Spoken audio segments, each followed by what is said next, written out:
Imagine a world where your money isn't just sitting there waiting for you to work for it. What if it was working for you? That dream of financial freedom, having income flow in without constantly trading time for dollars. It's pretty universal, and that's exactly where this idea of passive income comes in. It's about unlocking that freedom without needing your constant daily attention. Okay, let's unpack this. Today we're doing a deep dive into passive income ideas, specifically looking ahead to 2025. We've gone through a really comprehensive guide that kind of sifted through everything to pull out the most important nuggets and insights for you. Our mission to give you a real shortcut to understanding how you might start building wealth and gaining financial flexibility without that traditional time heavy job. That really is the goal, isn't it? At its core, passive income. It's money you earn with, let's say, minimal ongoing effort after an initial setup. It's definitely not linked to a regular 9 to 5. And crucially, it doesn't demand your constant attention once it's actually up and running. The promise here is, yeah, more freedom, more flexibility, and, well, more cash in your pocket. And to give you a structured way to think about all these opportunities, passive income usually falls into about four main categories. Understanding these foundational types is really key to finding your own path. That sounds like a perfect roadmap. It can feel like a really complex topic otherwise. So, yeah, let's guide our listener through these main classifications. What are these core types? And maybe what's one thing people often get wrong about each one? Excellent question. The nuances are important. Okay, first up, we have investment income. This is basically money earned from putting your funds into financial markets. Think stocks, bonds, maybe even high-yield savings accounts.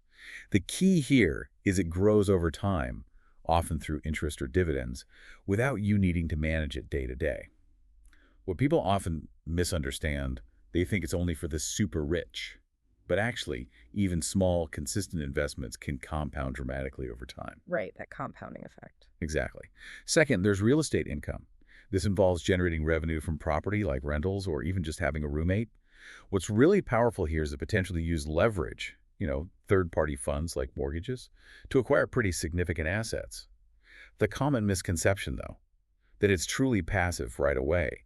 Owning property directly often demands active management, unless you budget for a property manager, of course. That's a big one. It is. Then there's business income. This is where you create a product or service that then generates revenue over time. Examples could be, say, developing an app or doing affiliate marketing. The initial work sets up a revenue stream that keeps going. The big misstep people make here is underestimating the upfront effort. Building a truly passive business takes serious work initially before it can, run itself. Takes time. A lot of time, often. And finally, creative income. This is for artists, creators, people earning passively from their work. Could be royalties, direct sales of a digital product they've made, maybe ad revenue from content they've published. The nuance here. While the income can become passive, the creation part is anything but. It takes a lot of passion, a lot of skill to build something valuable. That's fascinating. So each category, even though it's passive income, seems to have its own unique flavor of upfront commitment, right? Exactly. Okay, now that we have those clear categories, let's bring these ideas to life. I'm really keen to hear some specific, tangible examples. The ones that truly show how diverse and accessible these paths can be for you. Diversity is absolutely the key word here. These ideas vary hugely.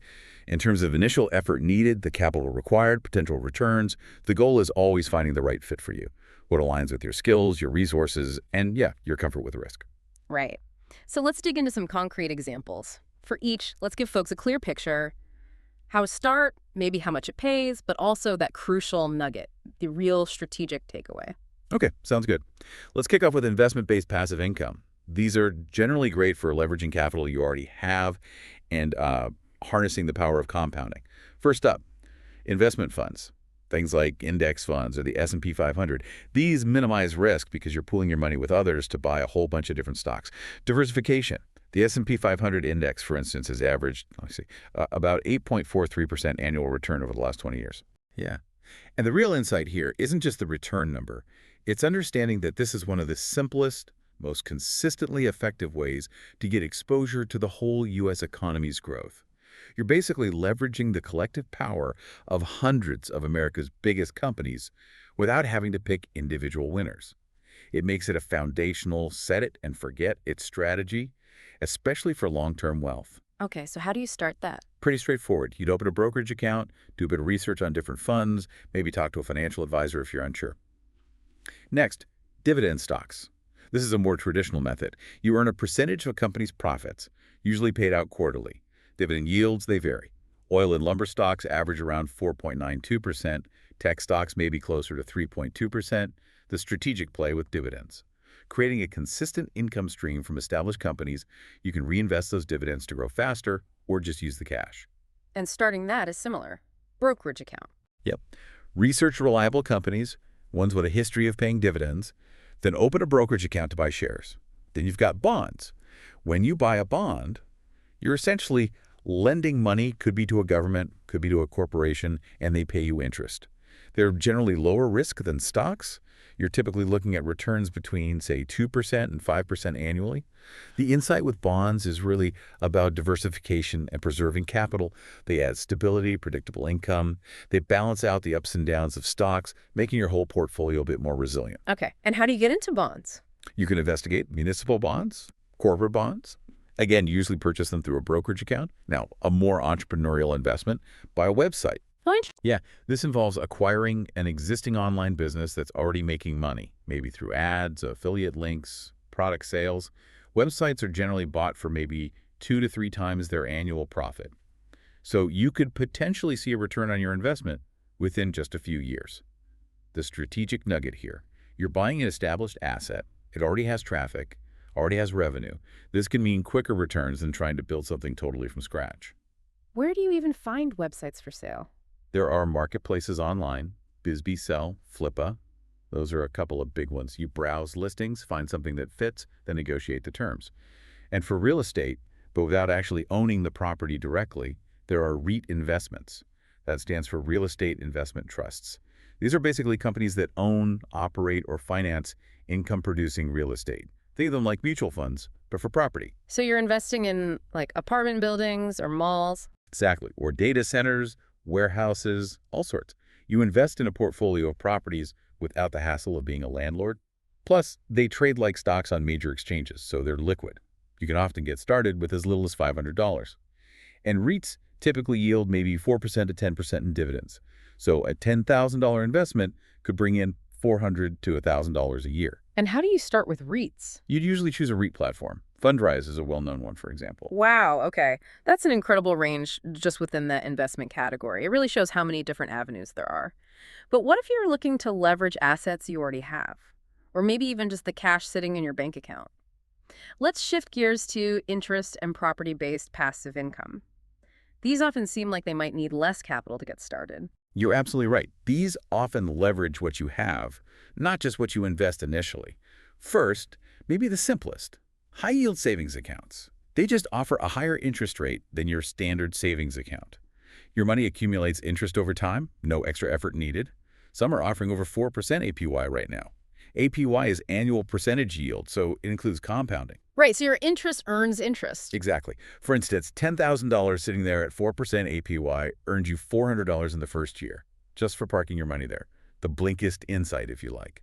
While it's not flashy, it's probably the easiest and lowest risk way to make your cash work for you. It's a solid foundation, or maybe a temporary place for funds you're planning to use later. And how to start? Just shop around. Pretty much.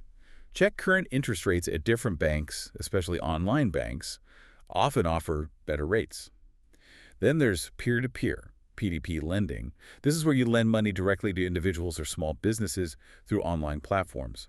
Typical annual returns for the lenders, the investors, average somewhere between 5% and 10%. The key insight. It offers potentially higher returns than savings accounts, sure, but it definitely involves higher risk. Individual borrowers can default. So you could lose your money. You could. Diversifying your loans across many different borrowers is really crucial here to manage that risk. You sign up with platforms like Lending Club, Prosper, or Worthy Get Started. For those interested in crypto, there's crypto staking. This lets you support a blockchain network with your crypto holdings and earn rewards for doing so. Basically, you lock up your cryptocurrency to help validate transactions and secure the network. In return, you earn rewards, kind of like interest, on your staked crypto. Yields generally range from maybe 3% to 10%. What's the strategy there? The strategic value is earning income on your crypto without actually selling it. But it absolutely comes with market volatility risk and risks associated with the specific platform you use. Okay, and starting involves? Choosing a cryptocurrency that supports staking, setting up a digital wallet if you don't have one, and finding a reputable staking platform or pool. Rental properties, of course, are a classic, leasing out property for rental income. Though, like we mentioned, for true passivity, you might need property managers. Just as a ballpark figure, in 2024, U.S. landlords reported an average annual income around $60,000. But that varies wildly by property, location, costs. Right. The big takeaway with rentals is the potential for long-term appreciation of the asset itself, plus the ability to leverage debt mortgages to control a larger asset than you could buy outright. But remember, without a manager, it can easily become a second job. You need to check local laws, think about mortgages, repairs, tenants. Yeah, you mentioned property managers earlier for achieving true passivity. Realistically, when does that become a smart move versus trying to handle it all yourself? Because that passive dream can turn into an active nightmare pretty quickly. That's a really important point. Look, some landlords genuinely enjoy the hands-on aspect. But hiring a property manager usually makes sense once your own time becomes more valuable than the fee they charge, typically around 8 to 12% of the gross rent. It's really about assessing your own bandwidth. How much time do you have? How much do you want to be involved? Is the mental freedom worth that cost? Often, maybe having 2 or more properties makes a manager more economically viable, but honestly, even with just one property, it can be worth it if you value absolute minimal involvement. Got it. That makes sense. What else in the property realm? Well, if you have a spare room, short-term rentals like using Airbnb can be quite lucrative. U.S. Airbnb hosts average around $14,000 annually.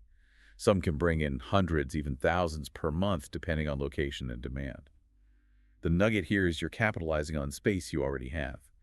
But you have to understand that the constant guest turnover means it's definitely more active management than a long-term rental, even if the per-night payout is higher. So cleaning, check-ins, communication. All of that. To start, you'd check local listings to see what similar spaces are charging, maybe furnish or renovate your space a bit.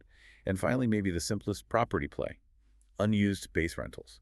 Think basements, garages, even driveways rented out for storage or parking.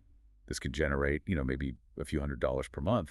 And the storage industry is growing, expected to grow about 5.9% annually until 2030. Wow. Yeah, the appeal here is the simplicity. Usually minimal interaction once the space is rented.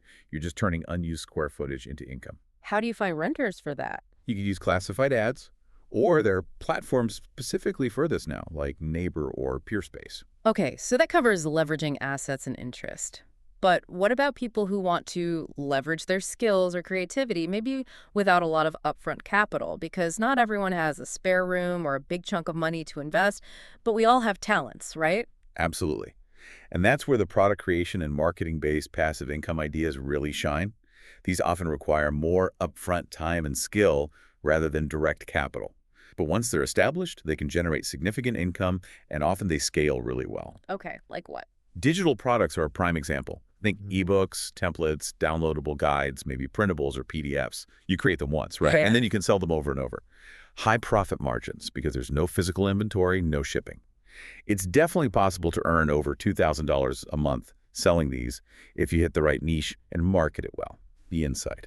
You're packaging your expertise or creativity into a format that can be sold repeatedly. It offers an almost pure profit margin once that initial creation work is done. And how do you sell them? You typically use some kind of platform or app for customer access and payment. Maybe set up a simple online store, like with Shopify. Dropshipping is another really popular one. You set up an online store, market products, but the suppliers handle everything else, manufacturing, packaging, shipping it to the customer. The average dropshipper, based on some studies, earns around $41,000 per year. Once the store is running smoothly, the ongoing tasks can be minimal. So you never actually touch the product. Exactly. The key here is the no inventory model. You only pay for the product after a customer buys it from your store. That significantly reduces your upfront financial risk. Shopify is a very common platform for setting this up. Similar idea, but maybe more creative, is print on demand. Here, you customize white label products. Those are generic items like t-shirts, mugs, posters with your own designs. They only get printed and shipped when someone actually places an order.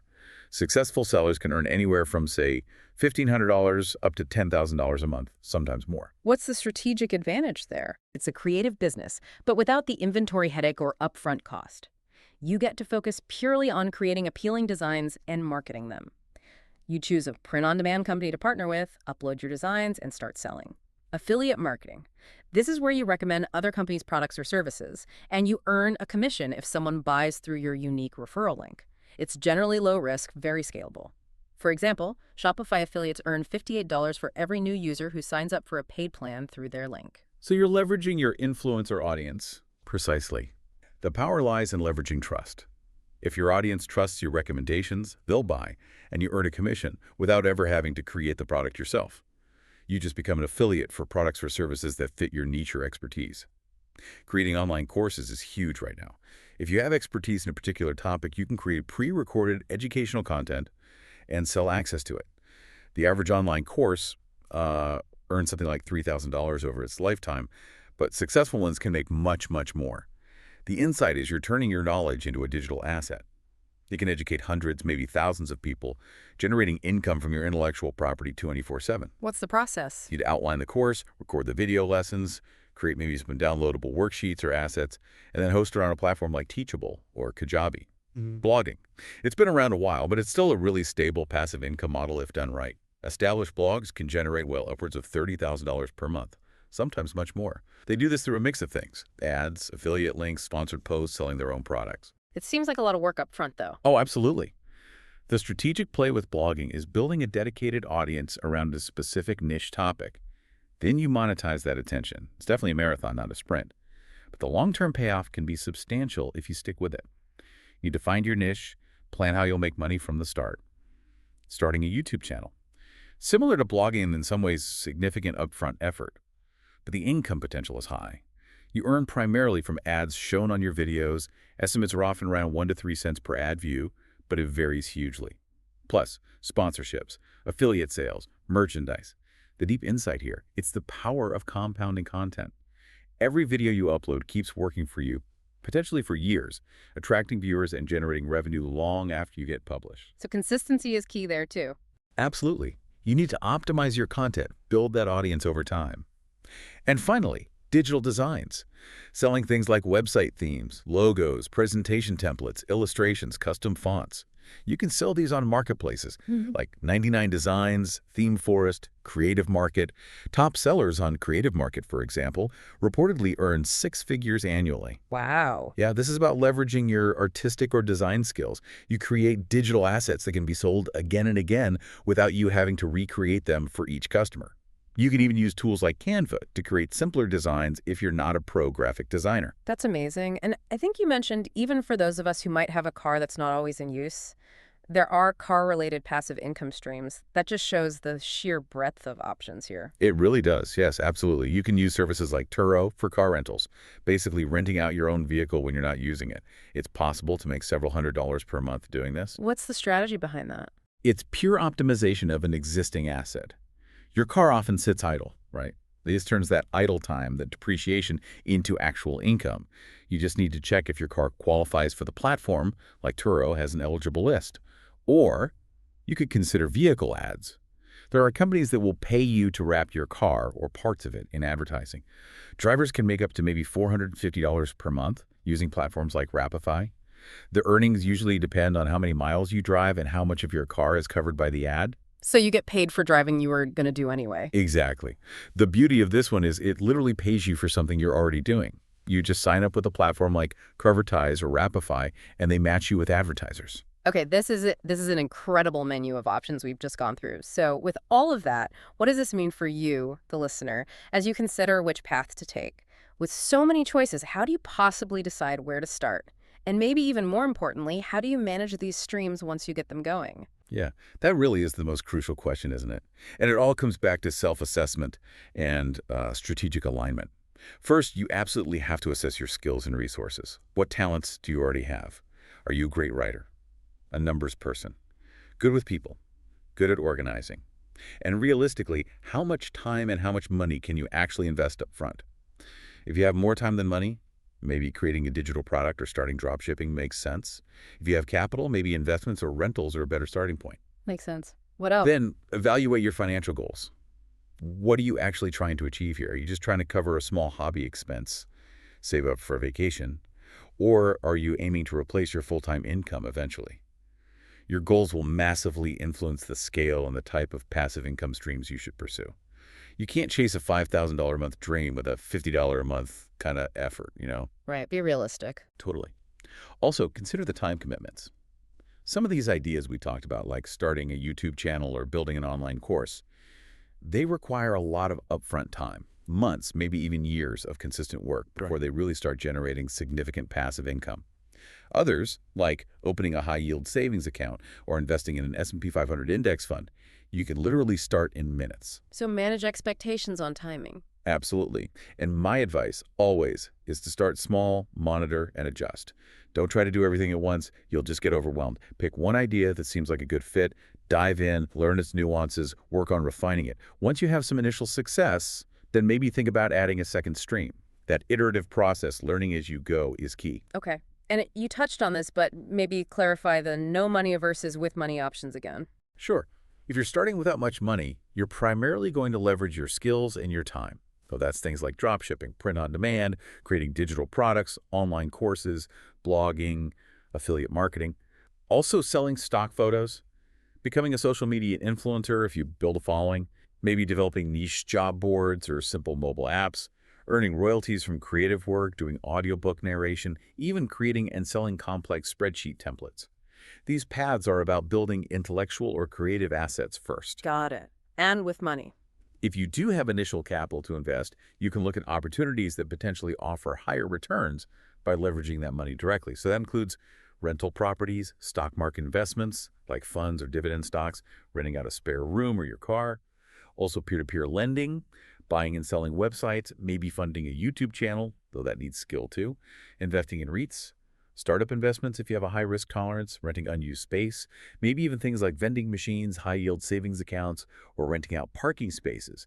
These are more about putting capital to work. Okay. What about some other practicalities? Taxes, for instance. Ah, yes. Important one, taxes. Generally speaking, yes, passive income is taxable income. The rules can vary depending on the type of income and where you live, so it's really a good idea to consider consulting with a tax professional. They can help you understand your obligations and maybe find ways to minimize them legally. Good advice. And what about the best source? If someone just wants the single best option. Honestly, there's no single magic bullet. The best source truly depends on your specific situation, your available time, your money, your skills, your interests, your risk tolerance. What's best for one person might be terrible for another. Makes sense. And how many streams should someone aim for? Multiple streams definitely enhance financial security.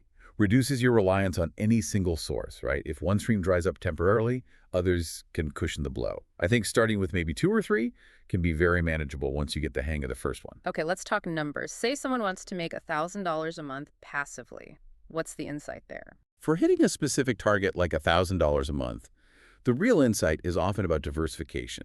It's not just about reducing risk. It's about creating multiple smaller, reliable flows that add up. You might combine, say, some steady income from dividend stocks with slightly higher, maybe riskier returns from P2P lending, perhaps supplemented by renting out some unused space. You're hedging your bets. And for a higher target, maybe $2,000 a month. For $2,000 a month, you often need more scale or higher margins. This is where creating your own scalable assets often comes into play. Things like a successful dropshipping business, a well-monetized YouTube channel, or a popular line of digital products. These give you more direct control over your income potential and can often achieve higher profit margins than, say, just interest income. And what about the easiest form to start with? Lowest barrier to entry. Often, the easiest form, in terms of minimal management and complexity, is probably investing in broad market index funds or reliable dividend stocks. The barrier is mainly the initial capital, but the ongoing effort is very low, and you benefit from that powerful hands-off effect of compound interest over time. What's really fascinating here, listening to all this, is the consistent emphasis on assessing yourself and your goals before you even pick an idea. It really hammers home that this isn't some one-size-fits-all solution. It has to be custom tailored for you and your unique situation in your life. It's about building a strategy that actually fits, not just chasing the latest trend. Exactly. That self-awareness piece is fundamental. So ultimately, passive income. It's really about making your money, your assets, even your skills work for you, isn't it? It's about creating flexibility, gaining that financial freedom to maybe achieve your personal goals, whether that's a big trip, buying back some of your time, or just building long-term financial security for yourself and your family. Precisely. And just as a final thought, While that word passive implies minimal ongoing effort, maybe the true art lies in that initial discerning choice, the strategic setup, and then the consistent, even if minimal, monitoring. It's about making sure these streams truly contribute to your long-term financial diversification and your freedom beyond just a traditional job. It's really about building sustainable systems that serve your life, not just about chasing quick bucks. It's about becoming the architect of your own financial future.